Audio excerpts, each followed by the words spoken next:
मनोज जरांगे पाटील यांच्या नेतृत्वात मराठा बांधव मुंबईत येत आहेत। या मराठा बांधवांना जी जी मदत लागेल ती अवश्य करा।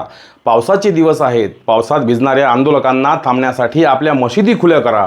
ही माणसं आपली आहेत, असे आवाहन पुण्यातील पैगंबर शेख या सामाजिक कार्यकर्त्याने मुंबईतील मुसलमानांना केले। अशा घटना नवीन आशा पल्लवित करतात।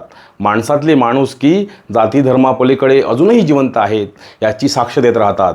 मात्र त्यावरही काही लोक एवढ्या नीच पातळीवरच्या द्वेषाने बडबडलेल्या आणि घाणेरड्या कमेंट्स करीत आहेत की त्यांच्या बुद्धीची कीव करावीशी वाटते। अरे, पैगंबर शेख कोणी ऐरागैरा माणूस नाही, तर महाराष्ट्रातील सामाजिक चळवळींमध्ये स्वतःला झोकून दिलेला मुस्लिम सुधारक आणि अभ्यासक आहे।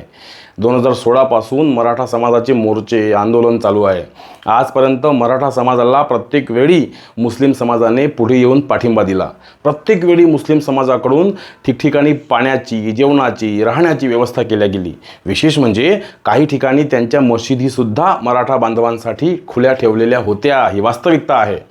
असे वागणारे मुसलमान म्हणजे शिवरायांच्या विचारांचे खरे मावळे म्हणावे लागेल, जे तेव्हाही होते आणि जे आताही आहेत। देशविघातक कारवायांमध्ये सहभागी असलेला मुसलमान हा देशाचा शत्रू आहेच, पण इथे विषय सहिष्णू आहे, आपुलकीचा आहे।